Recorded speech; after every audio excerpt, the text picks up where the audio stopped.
Samarqand davlat chet tillar instituti ingliz tili fakulteti katta o'qituvchisi Hakimov Qahramon Akramovich bo'ladilar. Qahramon Akramovich, assalomu alaykum. Va alaykum assalom. Assalomu alaykum. Va alaykum assalom. Rahmat. Dasturimizda xush ko'rdik.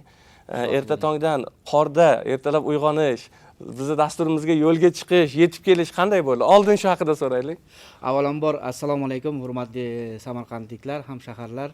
Bugungi mana shu Muzaffarbek ertalab ta'kidlab o'tdilar. Barakotli kun hammaga muborak bo'lsin. Dar haqiqat Muzaffarbek bugungi ertalabki chiqish o'ziga xos bir qiziqish va o'ziga xos zavqqa to'la bo'ldi. Ertalabdan o'sha ko'chalarimizdagi to'la qorlarni bosib, mana shu televideniya ostonasigacha yetib kelguncha o'ziga xos haligi zavq va shavqqa to'la jarayonlar bo'ldi.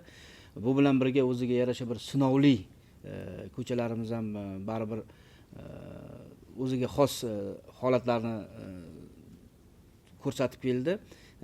Ya'ni demoqchimanki, ob-havoni o'ziga xos bu injiqliklari deymizmi yoki tabiat injiqligi, tabiatni o'ziga xos injiqliklari deymizmi? O'sha bejizga aytmadingiz, qishni bir kuni qolgan bo'lsa ham bu qish deb juda chiroyli jarayon bo'ldi. 26 fevral hamshaharlarimiz xotirasida ancha yillarga qoladigan bo'ldi. O'sha yili eslaysanmi? Mana shu qor kechasi bilan yog'ib tinmasdan ertalabgacha hamma joyini 2 qarishga yaqin qor bilan qoplagandi deb xotiralar saqlanadigan bo'ldi. Albatta mana shunday barakotli kunlarni shahrimizga, viloyatimizga, qolaversa respublikamizga kelganligi rost bo'lsin. Albatta bu dehqonlarimiz uchun qut baraka, rizqi nasiba, bundan ham o'ziga xos shukronalikni keltirib chiqarishimiz kerak va o'ylaymanki, bugungi kunimiz yanada chiroyliroq bo'ladi. Sababi endi zavqli bo'ladi. Oppoq qor bilan. Oppoq qor bilan, ayniqsa bolajonlarning ko'zidagi quvonchni ko'rib, ularni qor bilan qorbo'ronlar o'ynab, qorbobolar yasab, o'sha tashqarida o'ziga xos o'yinlari bilan band bo'lishini ko'rish ham bu barchamizni bolalikka qaytaradi. Domla, bilasizmi nima? Endi mavzuga o'tamiz. Ya'ni siz o'sha faoliyat yuritadigan Samarqand davlat chet tillar instituti to'g'risida suhbatlashadigan bo'lsak, bugungi kunda yurtimizda shaxsan muhtaram yurtboshimiz tomonidan barcha sohalarga alohida e'tibor qaratilyapti. Bu oliy ta'lim muassasasi bo'ladimi, maktab bo'ladimi, ayniqsa yoshlarimizga bo'ladimi? Xo'sh, bu yaratilayotgan imkoniyatlar Samarqand davlat chet tillar institutida qanday amal qo'llanilyapti va bu imkoniyatlardan siz faoliyat yuritadigan tashkilot va jamoa qanday foydalanyapti? Bilasizmi, juda to'g'ri ta'kidlab o'tdingiz. Bugungi kunda muhtaram yurtboshimiz tomonidan yoshlarga bo'lgan e'tibor juda katta bo'lib kelyapti. O'ylaymanki, yaqinda bo'lib o'tgan yoshlar bilan muhtaram prezidentimizning uchrashuvi ham juda ko'plab yoshlarimizga o'ziga xos bir motivatsion dastur sifatida qo'llansa bo'ladi. Qolaversa, bizni Samarqand davlat chet tillar instituti rektorimiz Xoliqov Bahodir Alqulovich boshchiligida butun bir jamoani professor o'qituvchilari tomonidan mana shu yoshlarni ilmli, bilimli bo'lishiga samarali mehnat qilib kelinmoqda. Masalan, Muzaffarbek taxminan 9-10 yilcha avval orqaga qaytadigan bo'lsak, 3 tagina fakultet hamda 3000 nafarga yetar yetmas talabasi bor edi Samarqand davlat chet tillar institutining. Va bugungi kunda bu shunaqangi raqamlarga yetdiki, 13000 nafarga yaqin talaba, 7 nafar fakultet va undan ziyod yo'nalishlar.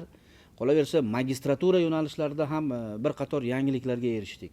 Men o'ylaymanki, bunday yutuqlar barchasi muhtaram prezidentimizni olib borayotgan to'g'ri siyosatlari natijasi o'laroq yuzaga kelmoqda.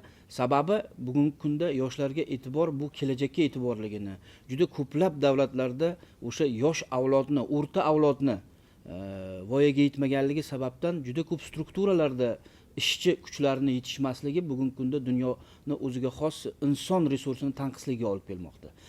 Allohga beadad shukrlar bo'lsinki, bu borada O'zbekistonda mana shunday yoshlarimiz borki, bularga to'g'ri ta'lim berib, to'g'ri yo'naltirsak, yurtimizni ertasini ishonib topshirish mumkin. Va o'ylaymanki, mana Samarqand davlat chet tillar institutini ustozlarimiz hamda jamoamiz bilan birgalikda muhtaram yurtboshimiz olib borayotgan ta'lim borasidagi har xil qiziqarli siyosatlarni, yoshlarga qaratilgan mana shunday dasturlarni jamoamiz hamisha to'g'ri qabul qiladi va buni o'z burchi va vazifasi deb biladi. Samarqand davlat chet tillar instituti viloyatimizda yosh oliy ta'lim muassasalaridan biri. Faoliyatini boshlagan necha yil bo'ldi? Albatta, Samarqand davlat chet tillar instituti bugungi kunda viloyatimizdagi emas, balkim respublikadagi yosh oliy o'quv yurtlaridan desak bo'ladi, chunki viloyatimizda уже zabardast navqiron 30 yoshni qarshilab olib bo'ldi. Ana, 30 yosh. 1994-yil tashkil topilgan Samarqand davlat universiteti bazasida tashkil topilgan Samarqand davlat chet tillar instituti bugun 30 yoshga kirdi. Bilamizki, Muzaffarbek, 30 yoshli inson yoki bir yigit kishi bu jamiyatni navqiron ustuni ertaga kelajagi bor mutaxassis sifatida qaraladi. O'ylaymanki, oliy o'quv yurtimiz ham 30 yoshga kirguncha o'ziga xos rahbarlar, o'ziga xos professor ustozlar va o'ziga xos jarayonlardan o'tib keldi va bu kichkina yil emas. Har holda jamoamizni mana shunday jarayonlarda xalqimizni ishonchini oqlab, xalqimizga yetuk mutaxassislarni, xorijiy tillarni o'qitish bo'yicha yetuk mutaxassislarni yetishtirib berishda o'ziga xos bir jarayon bo'lib kelmoqda. Endi bilasizmi nima, domla? Samarqand davlat chet tillar instituti yosh bo'lishiga qaramasdan, lekin 30 yosh boya aytganingizdek mayda muddat ham emas bunday olib qarasangiz, lekin navqiron yosh hisoblanadi. Endi yigit kishi o'zini javlon urib xizmat qilaman deydigan yoshga qiyoslaydigan bo'lsak, yuqorida aytganingizdek, lekin ahamiyat jihatidan o'ta yuqori darajada turadi desak mubolag'a bo'lmaydi. Oliy ta'lim muassasalari orasida yuqori darajalardan biri. Nega? Shaxsan Murtxonim yurtboshimiz o'zlari ham ta'kidlayaptilarki, tilga alohida urg'u berilyapti. Masalan, tilni o'rganing, qanday til bo'lishidan qat'iy nazar xorijiy tilni o'rganish kerak deyaptilar va xorijiy tilni o'rgatadigan oliy ta'lim muassasalaridan biri bu siz faoliyat yuritadigan oliy ta'lim muassasasi. Xo'sh, bugun yurtimizdagi imkoniyatlar bilan foydalanib aytdingiz, lekin chet davlatlar bilan hamkorlik qanday yo'lga qo'yilyapti? Bundan qanday foydalanyapti? Albatta, to'g'ri ta'kidlab o'tyapsiz Muzaffarbek, sababi chet tillar instituti o'ziga xos xorij oliy o'quv yurtlari bilan hamkorliklarni to'g'ri yo'lga qo'yganligini natijasida bugungi kunda o'sha xorijlik til egalari, ya'ni o'sha tilda gapiruvchi ustozlar to'g'ridan to'g'ri masalan elchixona orqali yoki shartnoma orqali oliy o'quv yurtimizda o'nlab tillardan dars berib kelishmoqda. Qolaversa, masalan, ingliz tili borasida oladigan bo'lsak, Amerika Qo'shma Shtatlari elchixonasini o'ziga xos o'sha Rilo ofisi deydi. Bu til va tilni boshqarish jarayonlari shu tashkilot tomonidan ham har yili bizga to'g'ridan to'g'ri volontyor o'qituvchilar keladi va talabalarimiz aynan o'sha tilni o'z egalaridan, native speaker deydi ingliz tilida, tilni o'z egalaridan to'g'ridan to'g'ri dars olish, saboq olish imkoniyatiga ega bo'ladi. Bu bitta ingliz tili misolida aytadigan bo'lsam, bizda mavjud koreys, yapon, xitoy, arab tillari, sharq tillari yo'nalishida ham bir talay mana shunday xorijlik mutaxassislarimiz bor va bizni ham o'sha xorijlik oliy o'quv yurtlari bilan o'zaro hamkorlik aloqalarimiz bor. Shu aloqalarni natijasi o'laroq professor o'qituvchilarimizni xorijda malaka oshirib kelishlari bardavom bo'lmoqda. Qolaversa, talabalarimizni o'sha xorij oliy o'quv yurtlarida o'zlarini ma'lum bir semestrlarni davom ettirishi, talaba mobilligi degan jarayonlarga alohida e'tibor berilmoqda. O'ylaymanki, mana shu jarayonlar qatorida masalan Fransiya bilan o'ziga xos aloqalarimiz bor. Angliyani Aston universiteti bilan o'ziga xos aloqalarimiz bor. Malayziyani, Indoneziyani oliy o'quv yurtlari bilan hamkorlik aloqalarimiz bor. Hattoki professor o'qituvchilarimiz, mana bir qator professor o'qituvchilarimiz o'sha xorij davlatlarida borib bugungi kundagi xorijiy tilni o'qitish metodikasi bo'yicha leksiyalar o'qib qaytishmoqda va o'ziga xos o'sha sertifikatlar bilan xorijda o'qilganlik ma'lumotlari bilan qaytib kelishmoqda va bu narsa albatta o'zini ta'sirini ko'rsatadi. Sababi xorijdagi hamkorlarimiz, xorijdagi hamkasblarimiz to'g'ridan to'g'ri ta'lim tizimiga, xorijiy tillarni o'qitish tizimiga qanday yondashayotganligi bizga ham qiziq. Bilasizmi, agar erinchoqlik qiladigan bo'lsak, yonimizda turgan choynakni olib qo'yishga vaqtimiz bo'lmaydi.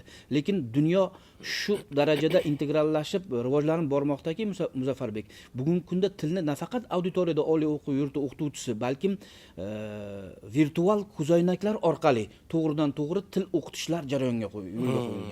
Yevropa mana shunday tizimlarda auditoriyalarni jihozlayotgan bir davrda bizni talabalarimiz ham mana shu jarayonlardan boxabar bo'lishlari va mana shunday laboratoriyalarga erishishlari uchun professor o'qituvchilarimiz xorijda malaka oshirish, xorijiy ilmiy grantlar va shu jarayonlarda faol qatnashib kelishmoqda. O'ylaymanki, bu o'z mevasini albatta beradi. Va biz ham ertaga masalan Muzaffarbek bilan alohida bir ko'rsatuvlar qilib, Muzaffarbek mana o'sha siz bilan o'sha oppoq qor yoqqan kunda intervyuda suhbat qurgan jarayonimizga mana bugun erishdik. Bizni talabalarimiz ham bugun virtual ko'zoynaklar orqali turli xil tillarni o'rganishyapti deb hali ko'rsatuvlar tayyorlash nasib qilsin. Natijalarni qo'lga kiritgandan so'ng albatta isbotlari bilan demoqchi qoldik. Endi issiqroq kiyinib, bog'chaga boradigan bo'lsak ham, maktabga yo'l oladigan bo'lsak ham albatta yo'lga chiqamiz va sizlarga o'sha yaxshi baholar olib kelishingizni va ota-onangizni xursand etishingiz uchun, kelajak O'zbekistonimizni kelajagi bo'lishingiz uchun albatta omadlar tilab qolamiz. Biz esa davom etamiz. Azizlar, yana bir karra mehmonimizni tanishtirib o'tmoqchimiz. Samarqand davlat chet tillar instituti ingliz tili fakulteti katta o'qituvchisi Hakimov Qahramon Akramovich bilan boshlagan suhbatimizni davom ettiramiz. Domla, zerikib qolmadingizmi? Yo'q, yaxshi. Albatta multfilm bu bolalikka qaytish. Men farzandlarim bilan multfilm ko'rib katta bo'lishgan. Bugungi kunda qolaversa nevaram bilan multfilm ko'rishni o'zimga bir ajoyib an'ana qilib olganman. Multfilm bu baribir ezgulikka yetaklaydi. Shunday. Endi faoliyatingizga qaytadigan bo'lsak, boshlagan mavzumizga yana to'xtalamiz, chunki beradigan savollarimiz bor. Bugun o'qituvchilar tomonidan, oliy ta'lim muassasasi tomonidan amalga oshirilayotgan ishlar haqida gaplashdik. Xo'sh, bunga javoban talabalar qanday javob beryapti? Qars ikki qo'ldan chiqadi deyshadi. Hech qachon bir qo'l bilan qarsak cholib bo'lmaydi. Shuning uchun bugun yaratilgan imkoniyatlardan talabalar, kechagi talaba bilan bugungi talaba farqi va bugungi talabalarni ko'zidagi ishtiyoqi. Siz bevosita ichidasiz, buni sezishingiz kerak albatta. Albatta o'ziga xos yangi avlod talabalari yangi O'zbekistonimizni 3-renessansini quruvchi talabalar bilan ishlayapmiz. Men auditoriyaga kirganda ba'zan talabalarga bir jumlani bot-bot takrorlab turaman. Domla, nega shu jumlani faqat sizdan eshitamiz deyishmasligi uchun hamkasblarimiz ham xuddi shu jumlani takrorlab turishadi. Juda ko'plab hamkasblarimiz bilan bir narsani takrorlaymiz. Hurmatli yoshlar, bugun biz bilimimizni sarasini sizga beryapmiz. Sababi ertaga shu bilimimizni sarasini siz bizni farzandimizga yoki hamkasbimizni farzandiga yoki bizni nevaramizga yoki hamkasbimizning nevarasiga eltib berish estafetasini bizdan qabul qilasiz. Shuning uchun bizni ham mana shu jarayonga bir umrga bog'lab qo'ymagan. Mana bu jarayonlarda hushyorroq bo'lib, darslarga to'liq qatnashib, barcha jarayonlarni o'rnatilgan tartiblar bo'yicha bajarishga harakat qiling deganimizda talabalar uni to'g'ri tushunishadi. Va avvalgi talabalar deganda masalan o'zimiz o'qigan talabalar davrlarimiz Muzaffarbek yoki o'zingiz o'qigan davrlarni esga olishingiz mumkin. Bir talay o'ziga xos shaffof bo'lmagan holatlar bor edi. Allohga beadad shukrki, bugungi kunda talaba o'zining dars jadvalini, vaqtida qo'yilgan baholarini, qolaversa semestr yakunida olayotgan baholarni to'g'ridan to'g'ri oliy ta'lim vazirligimiz tomonidan to'g'ridan to'g'ri joriy etilgan Xemis tizimi orqali to'g'ridan to'g'ri o'z mobil telefonida kuzatib borish imkoni mumkin. Hattoki o'sha mobil ilovadan ota-onalar ham o'sha talabani login parollarini orqali kirib bemalol kuzatib borishlari mumkin. Farzandini yutug'ini, darslarga qatnashayotganligini, darslardagi o'sha o'z vaqtida qatnasha olmaganligini, sababini hammasini ko'rib turish mumkin. Bugungi kunda bu 5-yil ketyapti. Xemis tizimi Oliy ta'lim fan va innovatsiyalar vazirligimiz tomonidan joriy qilinganligi va talabalarimiz endi 5-kurs bizda albatta talabalar bor, bular kechki fakultet yo'nalishlari bo'ladi. Yana bir narsani aytib o'tish joizki, shu o'rinda bugungi kunda o'sha o'tmishda 3 ta fakultet, 3000 ta talabaga ega bo'lgan oliy o'quv yurtimiz 13000 nafarga yaqin talabaga ega bo'ldi. 8 ta fakulteti bo'ldi.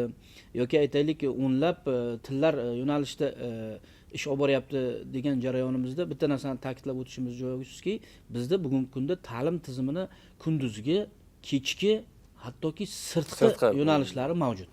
Aynan Samarqand davlat chet tillar instituti mana shu yo'nalishlarda talabalar tahsil olishadi va o'sha kechki ta'lim fakultetini ham o'zini olib qaraydigan bo'lsak, bu bugungi kunda fakultetlar ichida eng kattasi bo'ldi. Chunki u yerda barcha tillarda, barcha yo'nalishlarda talabalar tahsil olishadi. 3000 nafardan ortiq talabalar yoshlarimiz uchun qulay bo'lib qoldi kechki ta'lim shakli. Va o'sha savolingizga qaytadigan bo'lsak, shundan kelib chiqadigan bo'lsak, avvalgi talabalarda bor imkoniyatlar ham, avvalgi talabalarga berilgan talablar ham o'zgardi. Davrga moslashdi. va bugungi davr talabasi juda aniq va to'g'ri yo'nalishlar bilan shuni biladiki, o'qishdan boshqa najot yo'q.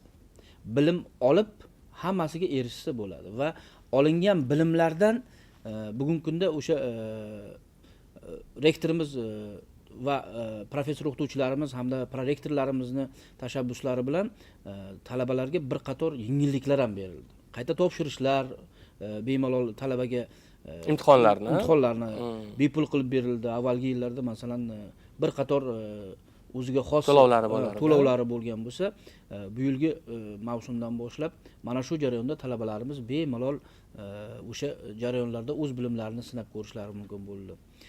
Qolaversa, avvalgi talabalarda asosan akademik stipendiya degan tushuncha bo'lardi. Akademik stipendiya olgan baholariga qarata to'g'ridan to'g'ri talabaga stipendiya tayinlanardi. Hozirda ijtimoiy stipendiya degan tushunchaga o'zgartirildi. Ya'ni ma'lum bir standartlar borki, o'sha standartlar bo'yicha faqat olgan bahosidan qat'iy nazar, albatta bu davlat granti ga tegishli hamda kontrakt to'lovini stipendiyali qilib to'lagan talabalarimizga tegishli masala, o'sha ma'lum bir standart stipendiyasi tushadi. Akademik stipendiyadan farqli o'laroq bu ma'lum bir jarayonlarni o'ziga xos talabalarga yengilliklarni berdi. Yana shunday bir narsa borki, o'sha masalan oliy o'quv yurtida rektor tomonidan tayinlangan alohida stipendiya bor. Qolaversa, talabalarimizga o'sha a'lo baholar bilan har bir semestrda yopganligi uchun ma'lum bir miqdorda o'sha ijtimoiy stipendiyasini ustiga qo'shimcha yana stipendiya beradi. Ular hammasi rag'batlantiruvchi, bolalarni o'qishga qiziqishlarini rag'batlantiruvchi, o'sha bolalarni o'qishga qiziqishini oshirish maqsadida qilingan. Bundan tashqari qolaversa, bizning yo'nalishimizda nomdor stipendiyalar bor. Har yili Allohga beadad shukr, hamkasblarimiz, o'zimiz shogirdlarimiz va ustoz professor o'qituvchilarimiz shogirdlari nomdor stipendiya sohiblari bo'lishadi. Alisher Navoiy nomidagi nomdor stipendiya sohiblari bir talay bizda, prezident stipendiyasi sovrindorlari bir talay. Bularni barchasini o'z vaqtida rahbariyatimiz tomonidan, rektorimiz Bahodir Aliqulov Chixoliqov tomonidan o'sha institut kengashlarida to'g'ridan to'g'ri taqdirlab, o'ziga xos motivatsiya berib, o'sha yoshlarni mana shu safimizga chorlagan holatlarda, qolaversa o'sha kelajakni ularga ishonayotganligimizni bir belgisi sifatida ko'rish mumkin. Bu yutuqlarni endi yuqorida aytganingizdek sanaganimiz yaxshi, albatta. Bulardan xursand bo'lamiz. Chunki yaratilgan imkoniyatdan faqatgina hozirgi kunda bilasizmi, foydalanish qolgan, xolos. Shu foydalanayotgan yoshlarimiz esa o'zimizni yurtimizni, viloyatimizni, o'sha bayrog'imizni ko'klarga ko'tarishda, ilm jihatidan to'g'ri so'zni aytdingiz, albatta bizni maqsad sari yetaklaydigan birgina yo'l bu ilm yo'li hisoblanadi-da. Mana shu ilmi bor inson u hunar egallaydimi? U kitob tomonda yo'nalishi bilan ketadimi, lekin ilmli inson hech qachon xor bo'lmaydi. Endi bizni siz bilan suhbatlashishimiz yana kelyapti. Suhbatlarimiz qiziq davom etyapti, lekin hamisha bilasiz, vaqt bu oliy hakam deyishadi. Men hali boshida ham aytib o'tgan edim. Vaqt biz xohlaymizmi, yo'qmi? O'tadi va uni qanday o'tkazishlik bizga bog'liq degandim. Menimcha vaqtimiz, suhbat jarayonimiz yaxshi o'tdi. Sizni ko'rib turgan muxlislaringiz, ya'ni o'sha o'qituvchilar, o'quvchilar, oila a'zolaringiz, yaqinlaringizga fikrlaringiz bo'ladigan bo'lsa, salom, tabriklar bo'ladigan bo'lsa, bemalol hozir fursati. Marhamat. Katta rahmat. Avvalambor shuni ta'kidlab o'tmoqchimanki, barcha hamkasblarimiz, bizni ustozlarimiz shunday buyuk bo'lishgan ekanki, shu jarayonda ta'limga ozmi ko'pmi xizmati tegadigan inson sifatida shakllanishimizga o'z hissasini qo'shishgan. Men bir narsani aytmoqchiman. Albatta bu jadidlarimiz tomonidan ham, ota-bobolarimiz tomonidan ham ko'plab aytilgan, hurmatli yoshlar, najot bu ilmda, najot bu bilimda. Qolaversa, masalan, yoshimizdan qat'iy nazar bizni o'zimiz ham ilmiy jarayonlarda hamisha ustozlardan haligacha nasihat olamiz, haligacha o'g'it olamiz, o'rganamiz. Masalan, o'sha ilmiy yo'nalishim bo'yicha ham to'g'ridan to'g'ri aytadigan bo'lsam, xorijiy tilda mutaxassislarni tayyorlashda onlayn platformalardan ularning so'zlashuv nutqlarini oshirish va takomillashtirish borasidagi o'zimni ilmiy ishim haqida gapiradigan bo'lsam ham, bu jarayonda haligacha men izlanish olib boraman va o'sha jarayonni o'ziga xos qiyinchiliklarida, bilim va ko'nikmalarimda har kun oshirib borishga harakat qilaman. Va o'ylaymanki, bugungi kunda axborot texnologiyalari asri tugab, sun'iy intellekt asri boshlanayotgan paytda ma'lum bir bilimga erishmaslik yoki ma'lum bir bilimga harakat qilmaslik bu ozroq dangosalikni belgisi bo'ladi. Sababi ozgina harakat va bugungi kundagi kerakli texnologiyalar bilan o'z bilimingizni oshirsangiz, natijaga erishasiz. Sababi shunday bir aforizmlar mavjudki, avtori esimda yo'q. Inson 14 yoshdan 24 yoshgacha dunyo bilimlarini olishi kerak. Ana shundan keyingina 40-45 yil mobaynida u bilimlar unga xizmat qiladi. Shuning uchun barcha yoshlarga ilm olishda, bilim olishda charchamasliklarini tilayman. Hamkasblarimga, professor o'qituvchilarimga, Samarqand davlat chet tillari institutining ahil jamoasiga mana shu yoshlarga bilim berishda, ilm berishda hormay tolmay xizmat qilishlarini kuch-quvvat so'rab qolaman. Qolaversa bugungi qor mana shunday zavqli, shavqli jarayonlarda darslar yanada o'ziga xos jonli bo'lishini tilab qolaman. Rahmat. Oila a'zolarimga esa kichkina tilagim, bugun bizni oiladan ham kichkinagina o'ziga xos bayram. Ikkinchi farzandim magistratura bosqichi talabasi Hakimjonni tavallud ayyomim. Ana, tabriklaymiz. Farzandimni ham mana shu tavallud ayyomim bilan butun oilamiz nomidan tabriklayman. Albatta uni bunsin, rizqi bo'lsin, yurtiga, eliga xizmat qiladigan solih bir farzandlardan bo'lsin. Ota-bobolarini kasbini egallab bormoqda shundan-da ziyoda bir inson bo'lishligini tilab qolamiz. Barcha yoshlarga tilaydigan tilagimizni farzandlarimizga ham tilaymiz.